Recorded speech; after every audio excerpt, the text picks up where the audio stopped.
super welterweights taking the center stage.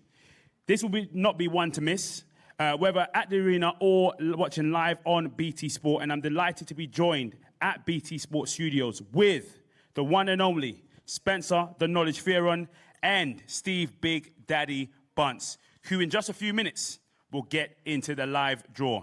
Now, Ultimate Boxer has chosen these 8 incredible fighters for the tournament, including a Rio Olympian, a man who's appeared in The Legend of Tarzan alongside the one and only Mr. Samuel L. Jackson, and an individual who, after winning his first professional fight, didn't go and have a little nap and celebrate like everyone else. Instead, had a little tiny nap and then woke up to go and run the London Marathon.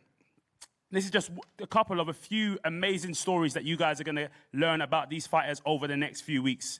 Now, just before we get to the live draw, just to let you guys know exactly how this format works, these 8 guys will start in 4 quarterfinals of 3 by 3 minute rounds, followed by 2 semifinals and 1 final to determine the winner of the Golden Robe and a share of a life-changing cash prize. Now, Buncey, Spencer, it's time for the live draw, almost time for the live draw. But before we get into that, it seems like just 5 minutes ago, we were heralding the one and only Mr. Mikel Lawal and seeing him reign supreme in the cruiserweights. What are you looking forward to, and how was that last show? The last show in Manchester, or Altrincham, just outside Manchester, was unbelievable. And Lawal was everything that Ultimate Boxer's about. It's a kid that took that chance. He was going down this path. He might have got somewhere eventually after 18 months. But what this does, I call this a catapult tournament. You know what I mean by that, Spence? Because you can go with this, you can go past 30 other fighters, and that's happened because Lawal's now being mentioned in eliminators, being put forward for this title, being pushed on. Had he not won Ultimate Boxer that night, he would have got there eventually, but it might have been in 2021. 2021, he's there now. It's shortened his career by 18 months, and, as you said, life-changing money. Put a nice few quid in his pocket. How much was it? Can't tell you exactly, Spence. Can't tell you. Life-changing. I want all these fighters in there to realise that it's life-changing money that you're fighting for. Well, you know what? If you're fighting on small halls, and you've promoted enough small halls, I've been to some of your small hall shows. They were brilliant back in the day. You're fighting on those shows. There's only so much you can pay a fighter. He's getting this, he's getting this. In here, he can get, in my opinion, well, not in my opinion, it's a fact, 10 or 12 or maybe even 15 times his previous best. 10 Let's or go 12? in some. Yes, you want to manage all of them, don't you? Yeah, 100%. Well, I want to manage them to get my 25%, but that's another story. But we have to realise that what Ultimate Boxer is. The Ultimate Boxer essentially is a sprint, right? But you get certain clever sprinters. So if you're clever in this, you can gauge it how to go along. But it's so unpredictable. You've got to think fast, though, Spence. You can't gauge it, Bunchy. You can't. You can't. It's hard. And it's all very well saying it's a sprint, but then suddenly someone else can run faster than you over 80. You've got to go over 100. Or do you go to full bend, making it 200? So just saying it's a sprint, there's a big asterisk attached to that, because it's not as simple as that, brother. Yeah, 100%. All right, Spencer, Buncey, let's get the draw underway for the Ultimate Boxer 5, which will be live on BT Sport on September 20th. Much, much love there for all of that insight. Thanks very much indeed, Dave. Now, the way the draw works is quite simple. I put my hand in one box and pull out a name, and Spencer puts his hand in another box and pulls out a name. When we've done 4, we've got 4 quarterfinals, and bingo, it's quite simple. After we call your name, fellas, if you could stand up and walk to the middle and then look at each other. We don't need any stupidity here, all right? None of that biting legs or pushing or punching and stuff, all right? Save that for a couple of weeks' time. In fact, save it, period, as far as I'm concerned. I'll pull the first one out, Spence. Don't worry about that, brother. No drum roll? No drum roll? No drum roll from me, son. All right. Right, here we go. There we go. It's first one out of the hat is Kingsley Egbeniki. And I'm not quite sure what colour shorts you're wearing, Kings. Black shorts. Oh, that's confusing, isn't it? That's confusing. You got to admit. Black shorts, Kingsley. All right, let's have a little rustle in here. And we have in the white shorts, Lenny Fuller. Come on, Lenny. Lenny Fuller in the white shorts. A little bit about Kingsley first. Kingsley's learnt from some of the best, having sparred with none other than James DeGale and Ashley Theo Payne. Lenny in the white shorts. I've been watching this guy's Instagram channel. It looks like he hits hard and is certainly one to consider as an outside bet. All right, Nads, look to the camera. And come and join me over here. I'm going to start with you, Kingsley. How much do you want this win? It means everything to me. There's a lot on the line. Like they said, it can catapult you. A lot of money on the line, so I've put everything into this, so it means everything. Absolutely. Now, then, you're an underdog in this. Are you ready to cause an upset on September 20th? Yeah, definitely. They say I'm an underdog, but any one of these boys to look at me, overlook me, is definitely a fool, because I'm no fool. I'm here to win. Strong words. I like that. Gents, thank you very much. Take a seat. That's quarterfinal number 1. Kingsley in the black shorts against Lenny in the white shorts. Fighting first on the night. Bunce? I'll put another one out, David boy, don't worry. Okay, in the red shorts this time, Khan Hawes. Come. Khan. Red shorts, Khan Hawes. He'll be fighting. Come on, Spence. Come on, Spence. Good kid here. Joshua Ijakopovi. Joshua Ijakopovi, the Hollywood Josh. Fantastic matchup here.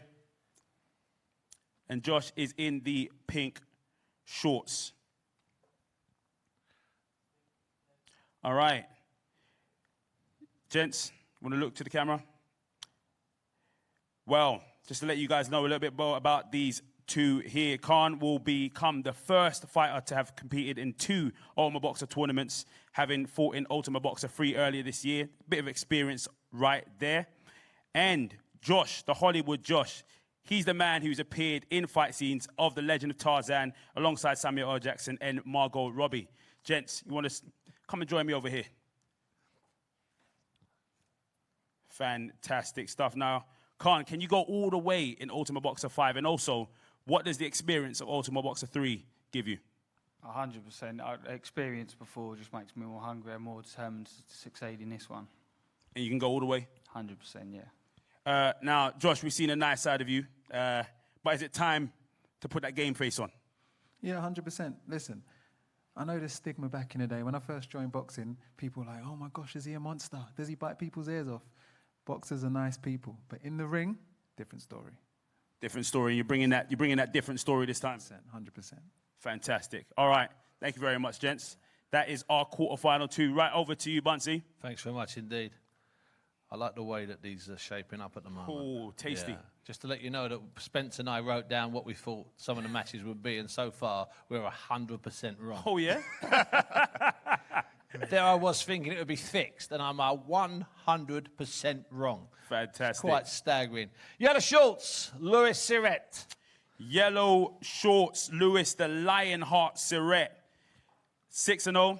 2 KOs. As I mentioned earlier, Lewis ran the London Marathon the morning after his first fight. What a legend. Spencer, hit us with the next one. Yep, the next one in the blue shorts is the Southern Area Champion, Sean Robinson. Fantastic. Sean Robinson, experienced man, 9-0-1. Sean is the Southern Area Champion, the only man to have defeated fellow Ultimate Boxer 5 contender, Hollywood Josh. Gents, come and join me.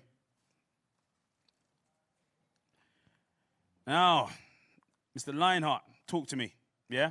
Are you confident that your Lionheart can help you win Ultimate Boxer 5? Yeah, very confident. I think that's the sort of thing that's going to push you through. Like, I took on big challenges before, and that art's got me through it, and it's going to prove it again on the 20th. Fantastic. And as for you, Sean, what are you going to be bringing on the night? On fight night, I'm just going to come get on with boxing. Me and Lewis done round sparring before. Current Southern Area Champion, so to do what I've done in sparring and hopefully pull off the win on the night. How did that spar go?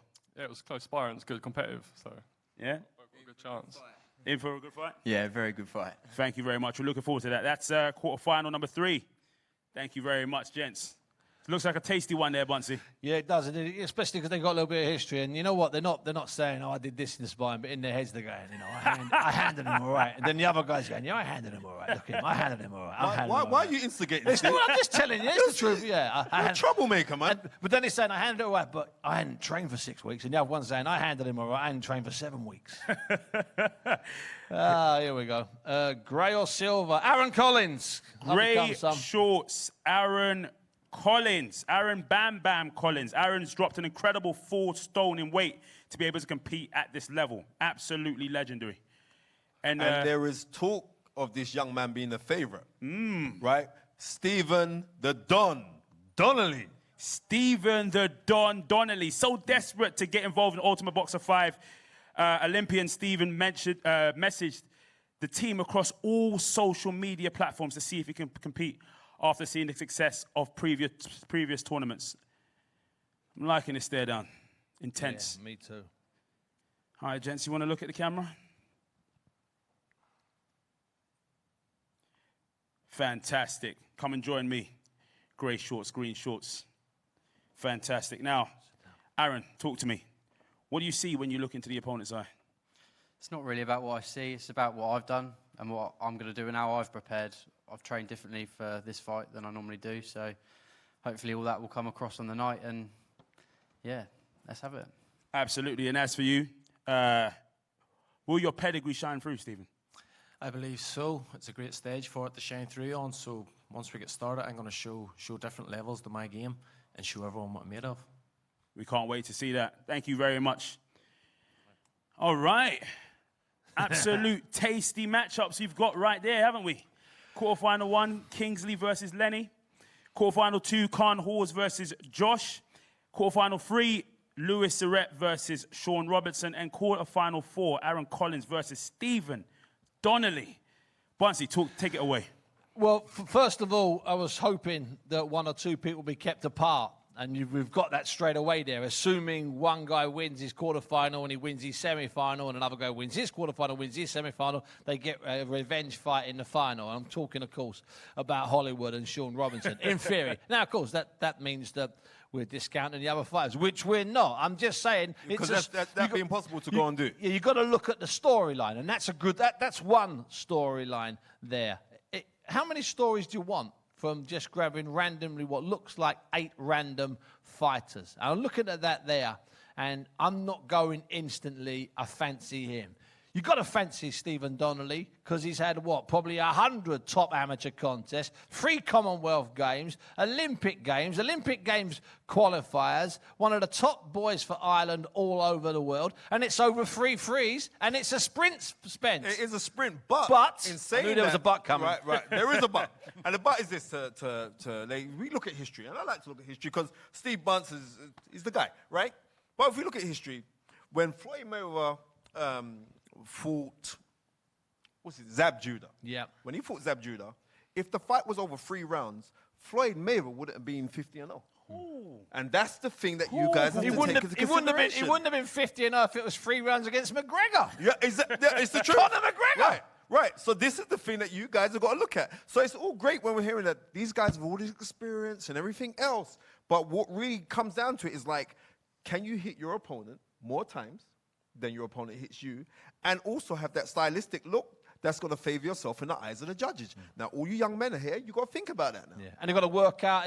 What I like about it, now you're familiar with this format, Spence, and you talk about it being a sprint, so I know what you mean by that. But you've got to make sure you win the first round. Yeah. You've got to make sure you don't pick up any nicks, cuts and bruises, which A, get you thrown out, and B, make you too conscious going forward that you're worried about protecting your eye or the fact you've got no left hand or right hand. And it's really bizarre because it is different than a 9-round fight. If there was such a thing as a 9-round distance, which there's no problem, the board could sanction a 9-round fight.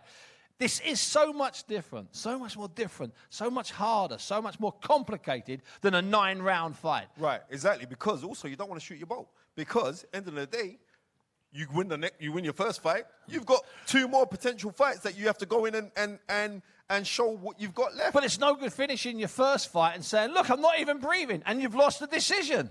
So this is why, and this is why you guys there, one of the best training tools I've found over the years for you guys is not necessarily to study everyone you're boxing, but to study the way that the guys that have won it in the past have done their business. Because so far in Ultimate leaves a blueprint. It leaves a blueprint. You know, and Lawal had to fight when he won in Altrincham. I mean, he won it, don't get me wrong, but he had to go in the trenches. He was hurt, he was out on his feet, he was pushed, and he was dropping guys. And he had to bite down on that gum shield. From the first fight, from the first round of the first fight, and he was the big favourite. I'm looking at these guys here, and I don't see a guy like Lawal. I don't see a favourite. I don't see a massive favourite, do you? Nicely matched up. No, perfectly matched. This is a very, very well matched. Loads of unbeaten records, and even the ones that have the L's on the records fought amiably when they got their losses. Yeah. So this is what makes it so good. And I know for a fact that all of these guys are actually hungry. We spoke to them earlier. Look in their eyes. Every single one of these guys are actually hungry. I mean, with Lawal's a different kind of monster. He's a big, thick-set guy. I mean, of Nigerian descent. He eats a lot of pounded yam. You know what I'm talking about, right? But this is. I'm so looking forward to this one. Absolutely. Well, listen. There's one thing they want to know: is who are you lot putting your money on? I'll go Spence. We're not looking at me for. Don't look at me, Bunsey. I'll go first. That's right. Look on your paper. Look on your paper. I'm a big believer in grade. Okay, now in this Ultimate Boxing and other formats of fights like this, the grade generally wins, and I really mean that. I mean, there's been some exceptions to the rules over the years in different tournaments around the world, but the grade often wins. And I'm thinking, without injury and with a good first round in his first fight, I'm thinking everyone is chasing the Don. That's what I'm thinking. The Don. Everyone is chasing the Don. Aaron, that's not a slight on you. Ooh. And the other six, it's not a slight on any of you. But if he doesn't pick up injuries, and if he wins that first round of the first fight, so he's not chasing his bum in the second round of the first fight, the Don gets his nose out in front because of the 3 threes you get when you're boxing Cubans and Kazakhs and Nigerians and the best boxers around the world. That's in there somewhere. You don't lose that. Ain't like a suntan. It sticks with you forever, brother. We look at me. Yeah, the knowledge. You're the knowledge. I'm expecting some real. So, you know what? You can look at any one of these names. This is beautiful inside this set. Look at this, right? You can look at any one of these names. We do business at BT. Right. All right, calm down, son. Right. So it could be any one of these guys. But I do like Joshua Ejekbo because he's very, very tall. He's big, man, isn't he? I don't know how he does the weight. First thing I said to him when I met him this afternoon, how'd you do the weight? You know why? No waist, no ankles. Okay. It's all on his, it's all on his shoulders and his back. Right, he's got skinny legs, has he? You know, I saw him in trousers, but I could tell. Yeah. Okay, right. So, yeah, I think he could do something, but the Don, because of his amateur pedigree, you've got to say that he's going to be the favourite, right? Let's just be real. He is the favourite. But in something like this, you don't know. The Don's very serious because if he hadn't had that, he wouldn't be signed to MTK Global. He's got good people behind him, so you think, right, so push him to the front. But in this thing here, any one of these guys could actually win it. But professionally, professional records and form, because with a victory over Joshua, Sean Robinson has to be the favourite. He's the Southern Area champion. He's got the length in fights. He's had the rounds. He's got the rounds, so he knows he's got the stuff in the bank. Plus, he's beaten the guy that's the outside favourite.